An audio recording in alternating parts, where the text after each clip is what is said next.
Om Sam Saraswati Namaha. Namaste. Namaste. We're on page 28, and we're going to discuss M's third visit. Narendra, Bhavanath, and M were present. Ramakrishna saw the 19-year-old boy Narendra and was filled with delight. He began to tell many stories. Narendra was studying in school. He regularly visited the Brahma Samaj meetings where Keshav Sen spoke. Every one of his words was precise and exact.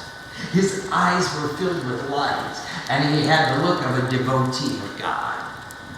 The master entered into a deep spiritual mood.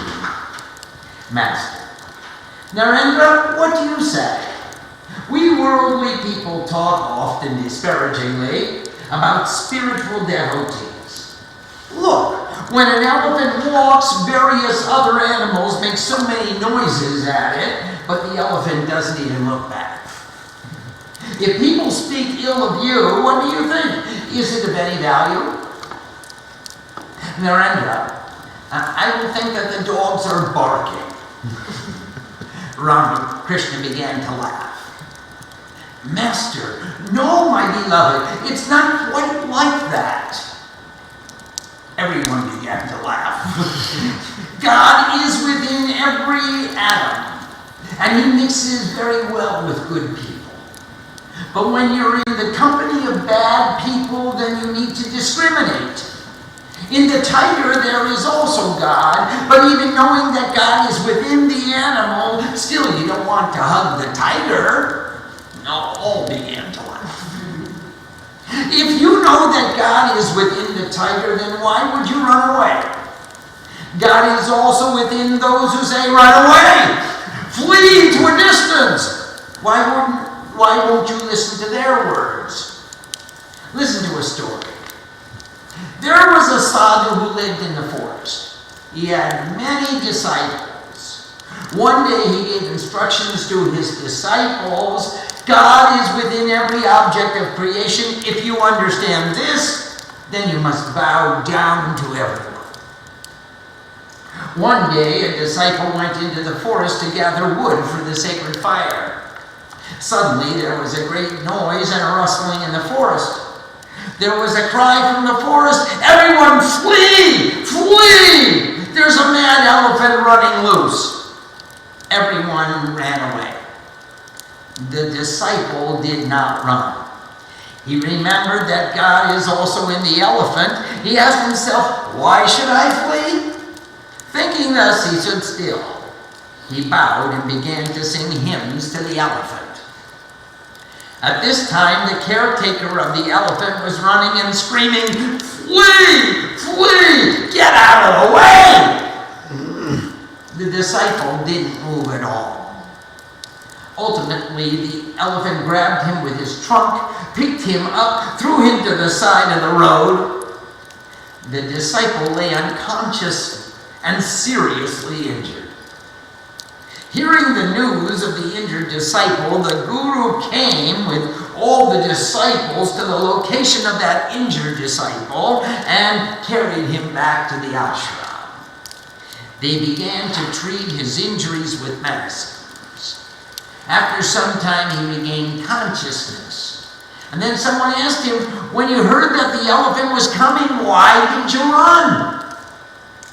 And the disciple replied, our teacher gave us the instruction that God is within all manifestation, including all that lives.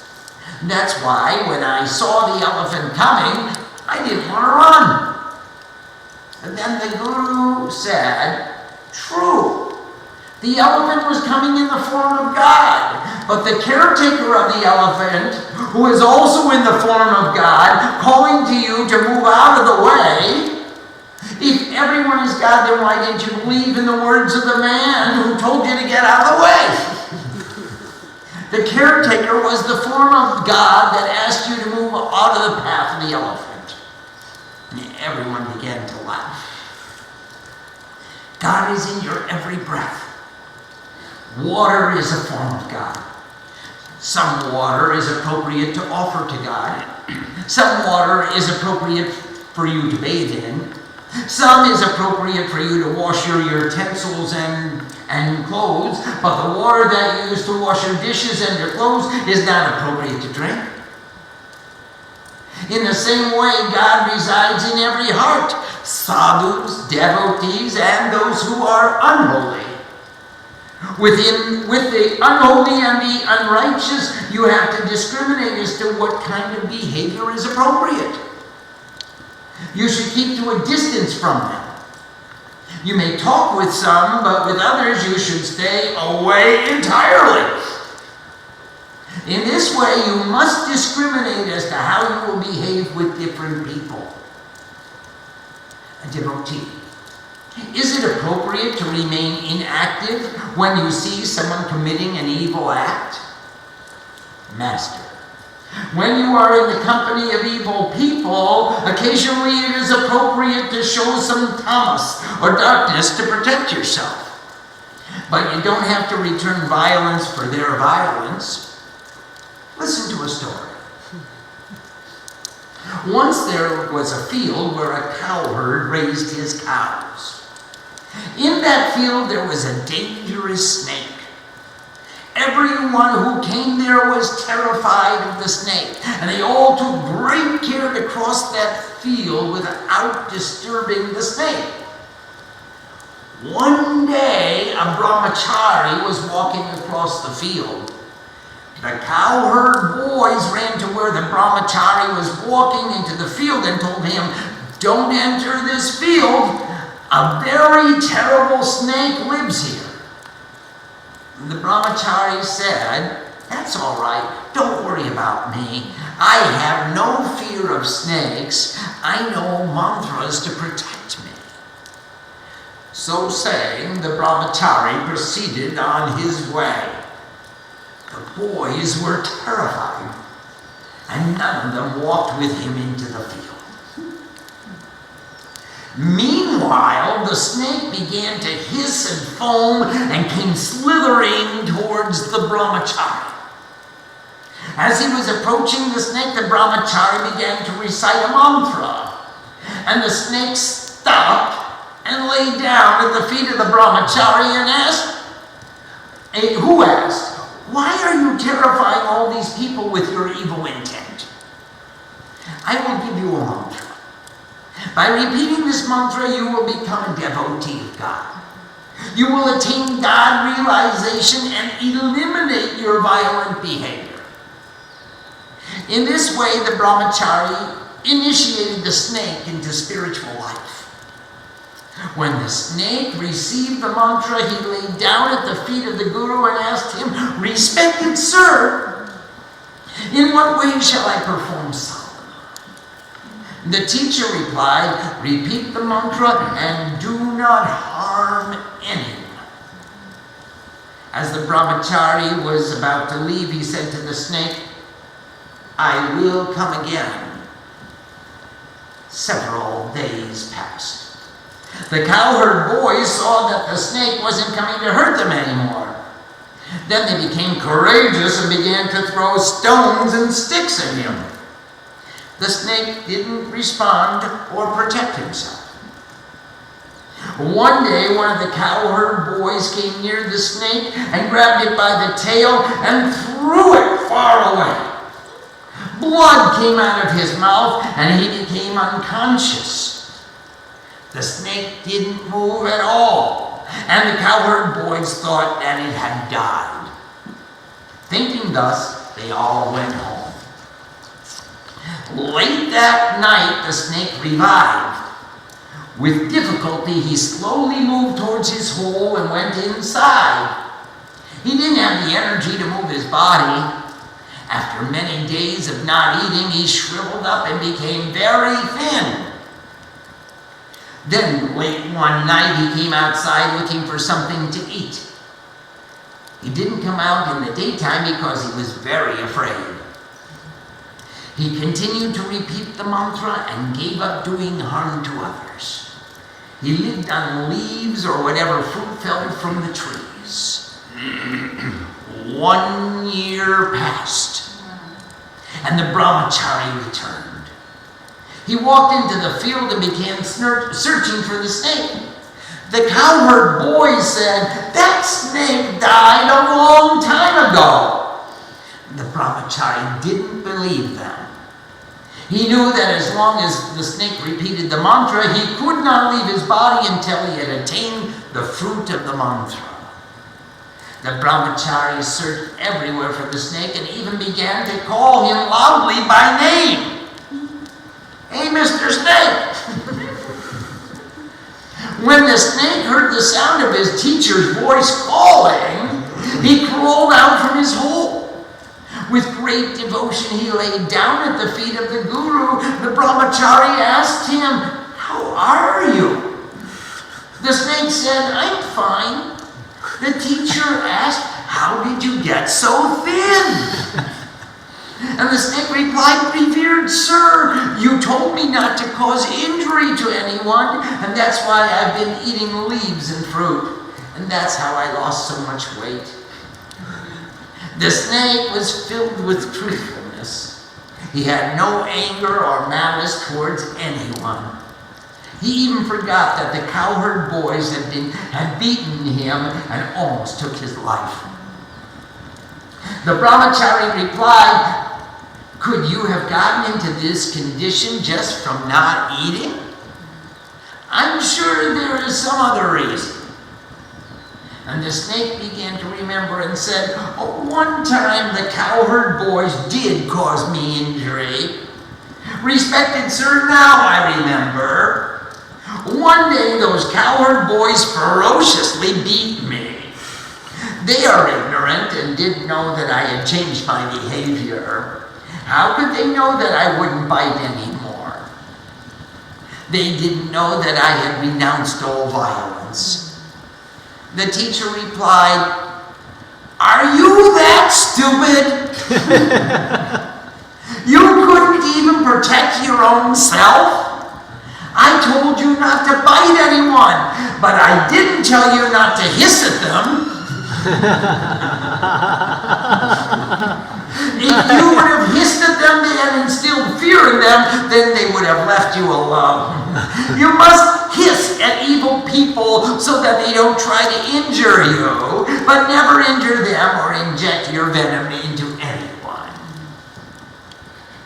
There are various forms of life in God's creation. Men, animals, and plants. Some animals live in the trees. In fact, if it weren't for the women, none of us would have come down. Among the animals, some are very gentle and some are dangerous. Animals like tigers cause injury. Trees give nectar and fruit, yet there are other trees that give poison. Similarly, among human beings, there are the good and the evildoers, the holy and the unholy. There are worldly people and those who are devotees of God. There are 4 classes of men: the bound, the spiritual seekers, the free, and the eternally free. Narad is in the class of the eternally free who live in the world for the welfare of others to teach mankind spiritual truths. So is Srima. The bound soul lives with attachment and forgets God. Not even by chance would a bound soul think of God. A mumukshun desires liberation. Among this class, some may attain liberation and others may not. Mumukshun are the spiritual seekers. Liberated souls are not bound by desires and attachment. Their minds are free from attachments. They are always meditating on God. In fishing, some fish are clever and never get caught. They are like the eternally liberated souls. But most of the fish get caught in the net. Some try to get out. They are like the seekers of liberation, the mumukshun. But not all the fish are able to can escape from the net. A few of them are able to free themselves. Then the fisherman says, a big one got away. Those who are caught in the net have no way to escape. They don't even try. Even though they are caught, they swim towards the bottom of the pond and hide in the mud, thinking, there's no fear here, we are safe. But the fisherman will pull them up in the net and drag them out. These are like the bound souls. Ramakrishna. The people of the world are bound by attachments and the means of fulfilling their desires. Their hands and feet are bound, as it were. They believe that these desires, if fulfilled, will bring joy, pleasure, and comfort, and that by fulfilling all their desires, they will live without fear or anxiety. How seldom do they think that these things are transient, that all of this will pass away? When bound souls leave this earthly plane, their families say, "You left us. We have lost so much." Their worldly lives are bound by illusion. When a bound soul is departing from this life, he says, "Oh, the lamp is too bright. Don't waste oil. Make the wick shorter." Thus, ever thinking of the world, death comes to him. Bound souls do not think about God. They live in Maya. Even as life draws to a close, they continue to gossip about worldly matters. They say, "I can't remain still, that's why I'm making a fence." When time hangs heavily on their hands, then they begin to play cards.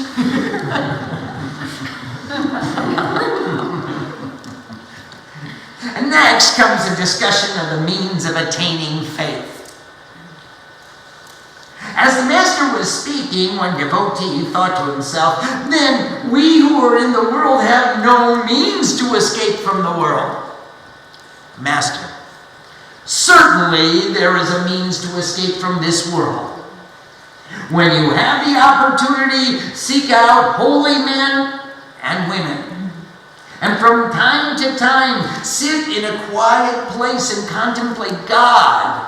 You must always discriminate between God, who is real and eternal, and this world, which is a passing dream.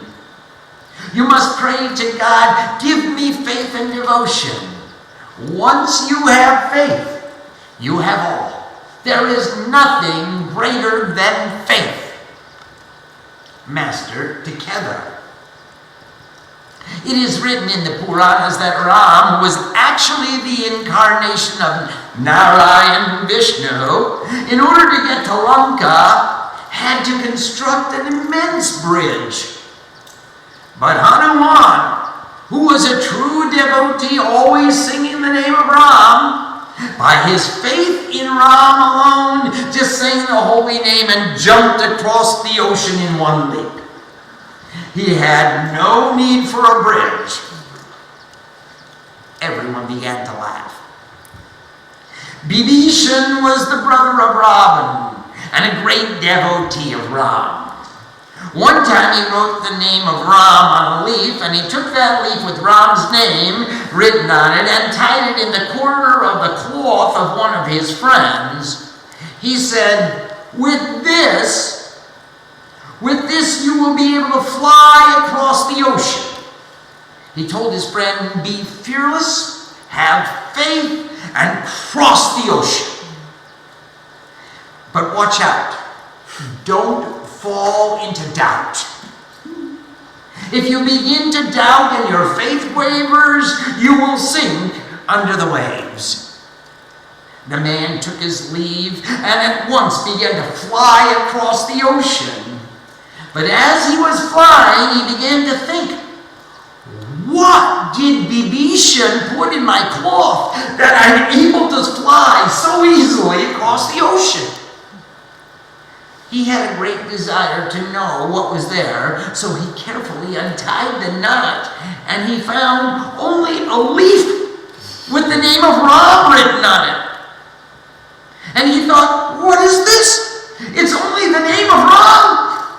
And immediately he sank into the ocean and drowned. He who has faith in God, even if he were a great sinner, even a murderer, if he calls out to God with full faith, even the greatest of his sins will be destroyed. If he were to say, I will never perform such behavior in the future, he will be free from all fear. Ramakrishna began to sing. Could you sing Ramakrishna's song? Yeah. Okay.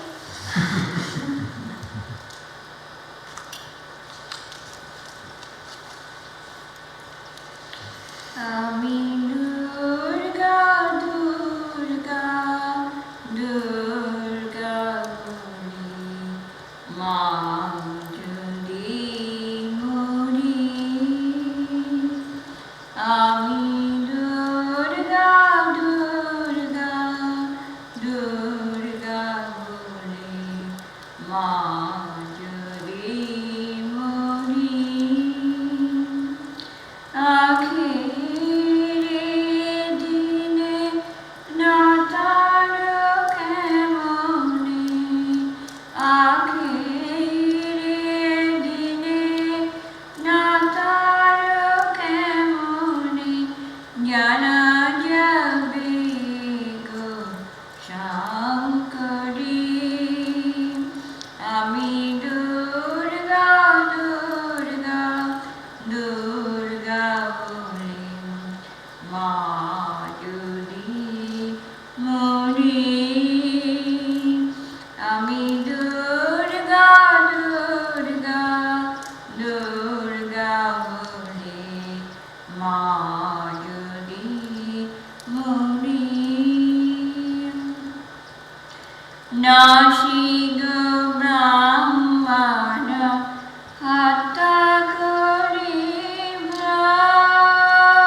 I die repeating the name Durga, Durga, Durga, all my days of ignorance will be destroyed. I have now come to know you, who are the divine light of goodness.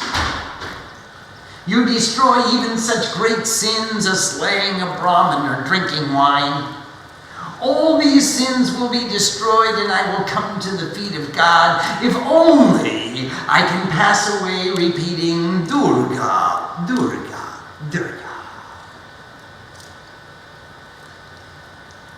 Now the story is about Narendra and the bird. The master, pointing to Narendra, do you all see this young man here? He acts this way here. When a young boy sits near his father, the father hugs him with great delight. But when the boy looks at the moon, he's a different person. Individuals such as Narendra are eternally perfect. They are never bound by the world. When they grow to maturity, their spiritual consciousness awakens and they immediately go towards God. They come into this world of objects and relationships only to teach and to be examples to other people. They are not attached to anything in this world. They never deplete their energy by indulging in worldly attachments and desires. In the Vedas, there is the story of the Homa bird. The mother bird lives up high in the sky. There she lays her egg and the egg begins to fall. It is at such a height that it takes many days to reach the earth. While the egg is still falling, it cracks open and the little bird continues to fall. As it falls towards the ground, its feathers begin to grow and its eyes open. And then it is able to see that it is falling and that if it reaches the ground, it will die. At once the young bird flaps its wings and flies upwards towards its mother, and together they rise up into the sky. Ramakrishna is speaking about Narendra. In Sri Ramakrishna's room there was satsang. Kedar, M, and many others were present. Master, look, Narendra is very good at singing, playing musical instruments, school, work, and he gets good grades. That day when he was arguing philosophy with Kedar, each time Kedar would speak, Narendra would reply in such a way that Kedar's every argument was cut in two. Everyone laughed. Master to M, are there any books on debate in English? M, yes, in English there is a book on logic. Ramakrishna, oh, that's very good. What is it like? Explain it to me. M, embarrassed. It's a way of reasoning from the simple to the more complex. All men die. Pundits are also men. Therefore, pundits will die. It's sort of like that. Reasoning in this way will give the truth in most cases. Here is another form of reasoning. The crow is black. That crow is black. All the crows that I see are black. Therefore, all crows are black. But if you reason in this way, you can make a mistake. What happens if you search very thoroughly and come to another country and find a white crow? Here's another example. Whenever there is rain, there is a cloud. Reasoning in this way, you would conclude that where there is rain, it comes from a cloud. And here is yet another example. This person has 32 teeth. That person has 32. All the people that I have seen have 32 teeth. And therefore every human being has 32 teeth. I'm no longer human. In this way, there are many books of logic written in English. Ramakrishna listened silently. As he listened to these words, he went into a spiritual mood and seemed to lose all interest in the subject. When the congregation left, the remaining devotees began to discuss amongst themselves. M walked to the Panchavati, the grove of 5 sacred trees. It was about 5 in the afternoon. He returned and went to Sri Ramakrishna's room, where he saw on the north veranda of his room a marvelous sight. The master was standing completely still. Narendra was singing. There were 2, 3, or 4 other devotees. M came near and listened to the song. He became mesmerized by the beauty of the song. Other than Sri Ramakrishna's singing, M had never heard such a sweet voice. Suddenly he looked at Sri Ramakrishna and was startled by what he saw. Sri Ramakrishna was standing completely still. His eyelids didn't move. There was no evidence of his breathing. One devotee said, "This is called Samadhi." M had never seen this before, nor had he even ever heard of it. He was completely surprised and taken aback and thought, by thinking about God, is it possible for one to become so motionless and free from thought? How much faith and devotion must be required to attain such a state? Let's see if we have any questions this evening.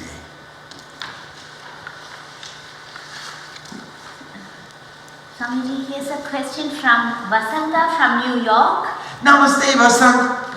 My pranams to Ma, Swamiji, and Sri Ramakrishna and Holy Mother. Can you please talk a little about the sadhana that Holy Mother did to achieve such great spiritual heights? Thank you. The Holy Mother was born with such great spiritual heights. Ramakrishna did the sadhana, and she accepted his sadhana and gave him the blessing. And Ramakrishna did many, many different forms of sadhana. He obviously was well acquainted with the cosmic puja. He performed the Samadhi Upasana. And we'll read a little bit later, there's a passage where he was performing Agni Prajwalitam in Bhavatarini Mandir. And he was reciting Ram, Ram, Ram, Ram, Agni Beach. And Mathur Babu walked into the temple at that time and saw sparks coming out of Ramakrishna's head. He saw that it was just, he had become the fire. He had enkindled the divine fire, and he became the fire, and he was illuminated with fire. So we know he was doing the cosmic puja, because this Agni Prajwalitam is one of the Vedis of the Samadhi Upasana. In other passages, we hear him reading the Chandi, and he did perform Chandi Pat. He recited the entire Chandi. We also find that he did Chandi Yagya. Of course, he practiced deep meditation and lots of japa, and he was a child of mother. So, Vasanta, he performed in the same tradition that we are performing ourselves. That was his sadhana. Question from Henny from the Netherlands. Namaste, Henny. Ramakrishna says we have to call for God with a real sincerity. How is it possible to have real sincerity as long as we have not yet given up all worldly attachments? Henny, we have to continue to cultivate that sincerity, that vyakulata. And even though we haven't given up all attachments, we pray to please give us that kind of devotion, that kind of sincerity, that kind of focus, that kind of attentiveness, so that we get the privilege of achieving that same kind of attitude, that same kind of absorption. We pray for that sincerity. And we call it Shuddh, Pavitra, Chirasthai, Vyakulata, Ananya, Bhakti. Shuddh is pure. Pavitra, even more pure. Shuddh, Pavitra, Chirasthai, infinite, eternal. Chirasthai, Ananya, even greater still. Pure devotion. With the sincerity, with the intensity of sincerity which you will give us as our grace. And what we're doing is what we're going to get. So please, we pray to you to give us your grace. And as grace, we want an increase in the intensity of devotion with which we are able to pray to you. Henny, that's the best way I know how.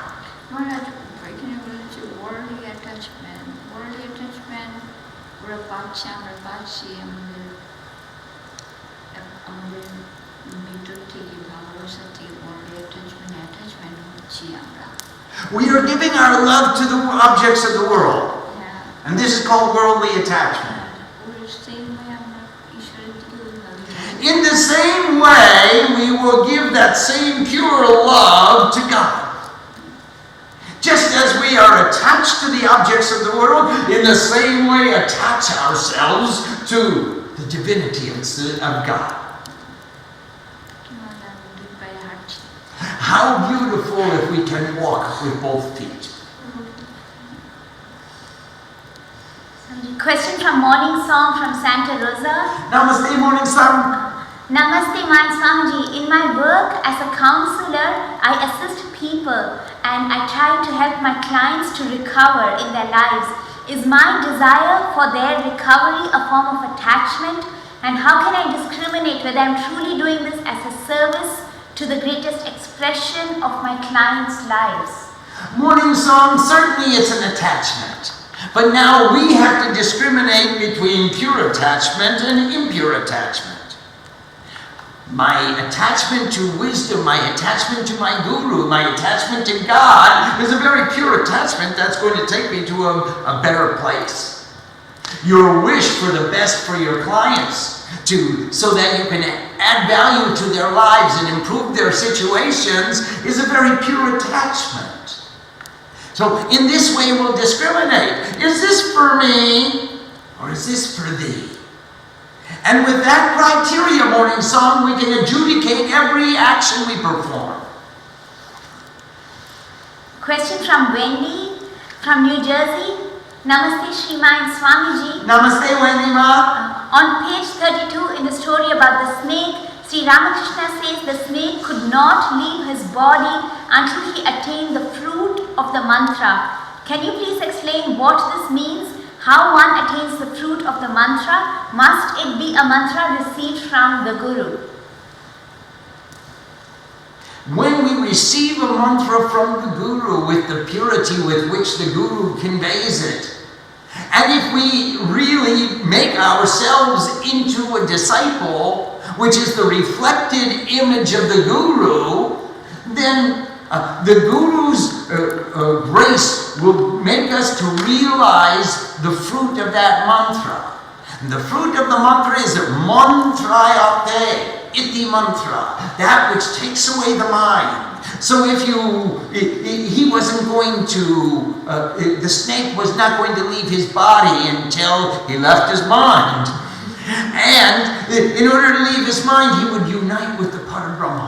He would unite with the Supreme Soul. He needed to have that experience before that the snake could leave his body. The Guru recognized that he couldn't possibly have left his body prior to realization. The question from Nilima from New Delhi. Namaste, Nilima. Referring to the story of the brahmachari and the snake episode, how does one know how far to go in order to protect oneself and one's loved ones? Nilima, here the Guru said, I told you not to bite, but I didn't tell you not to hiss. So the snake was abjured to refrain from violence. But he allowed to put the fear of violence, the threat of violence, so that others would leave him alone. And that's how far the Guru told his disciple to go. Protect yourself by instilling the fear of consequences if people violate your space. But don't go out and attack. Please send that Guru to Mr. Bush. Now another question from Nilima.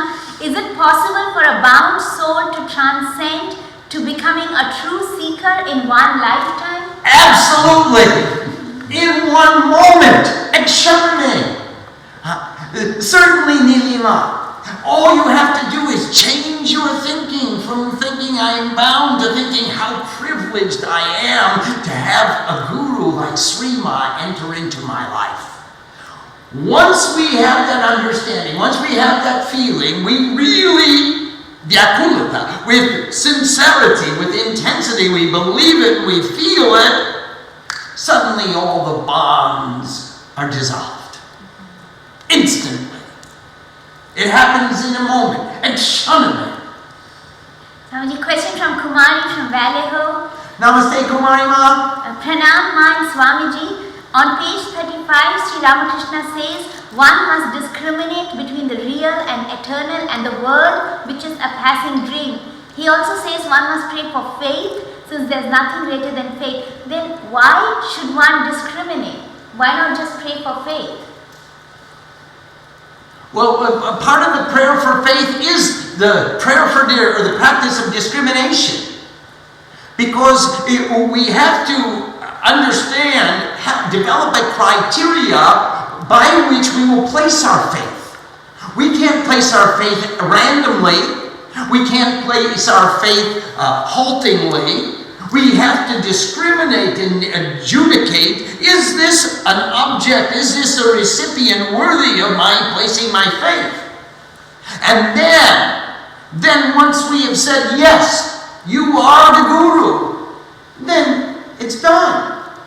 There's no more wandering away. You make yourself into the disciple.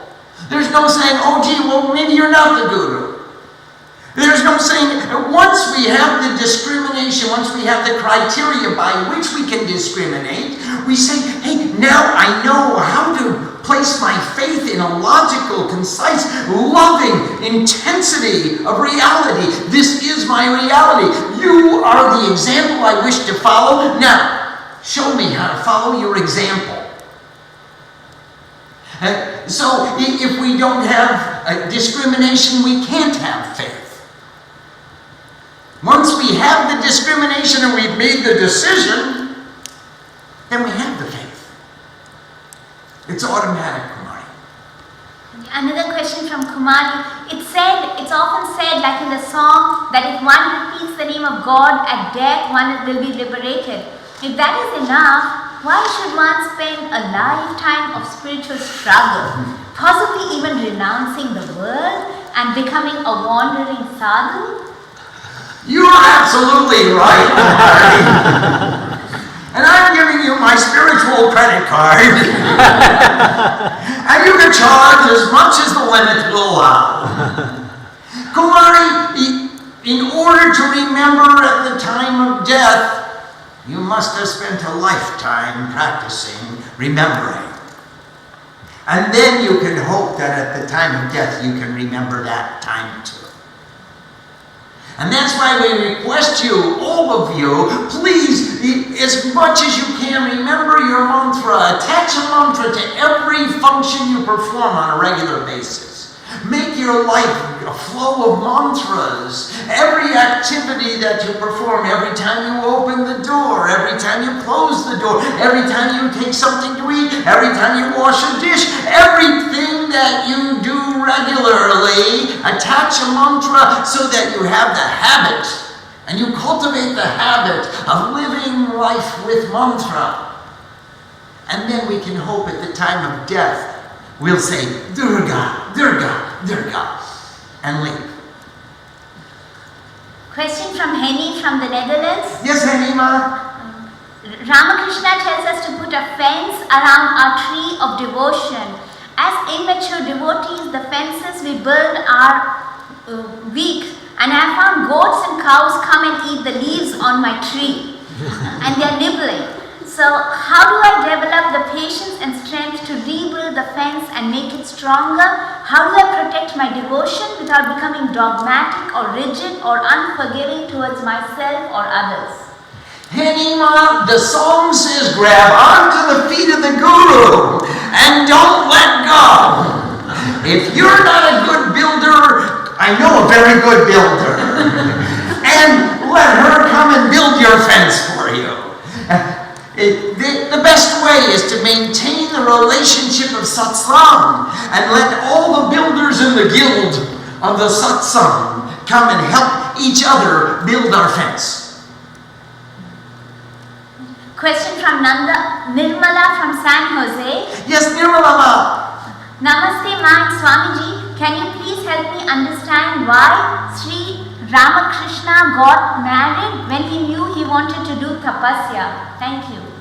It was his family's wish, it was his social duty, it was the obligation to his community, and he fulfilled that samskara even though he had no desire to lead a worldly life. He said, I will not have a bhog patni, I will have a dharma patni. I don't need a partner in enjoyment, I need a partner who edifies my ideals of perfection. So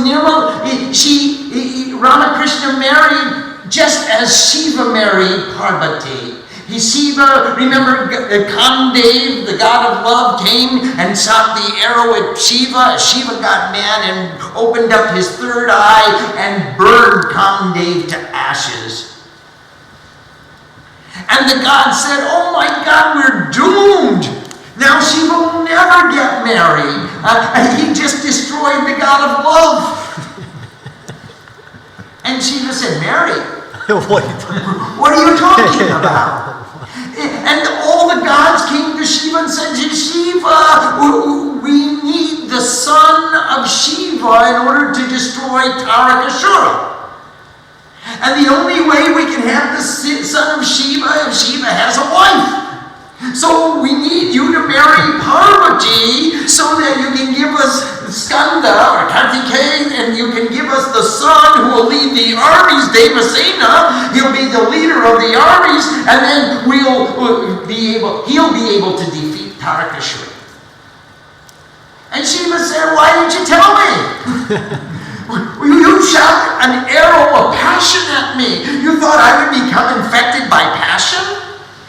If I marry for the purpose of the gods and to edify creation and to destroy the evil of the asuras, that's dharma. But why would you shoot the arrows of passion at me and think I'm going to fall in love and fall prey to the winds of passion? And for my own selfish personal enjoyment, I'm going to enjoy, and then I'm going to get married? How is that going to change your purpose? How is that going to fulfill your dharma?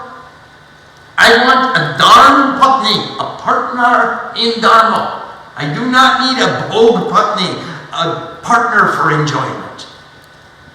And that's just why Ramakrishna married. A question from Wendy. On page 36, Narendra was only 19 years old at this meeting. Yet, Sri Ramakrishna describes him as eternally perfect and seems to know his future path. What was he seeing? Does the Guru know who their disciples are even before the student does? Oh, definitely. Definitely. A Guru can understand not who the disciples are, who is coming to him. And amongst those who come to visit the Guru, who is a disciple and who is a tourist, just checking out the scene. Guru can discriminate very quickly. But even moreover, he looks at the behavior of those who come. Do they really seek to make changes in their lives?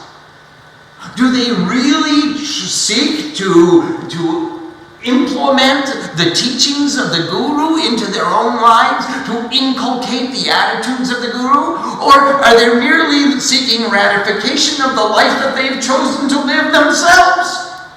The Guru can understand that. And so, in this way, Ramakrishna took one look at Narendra, and he knew. Here's a man of ability, a man of quality, a man of character, a man who really seeks to learn and make changes in his life.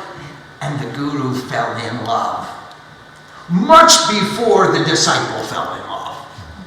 Because Gurus need disciples even more than disciples need Gurus. Because Gurus have the knowledge, they have the understanding, they know what they're looking to accomplish. Disciples don't usually know. They're wondering, gee, is there something important for me to learn here? Is there something useful for me?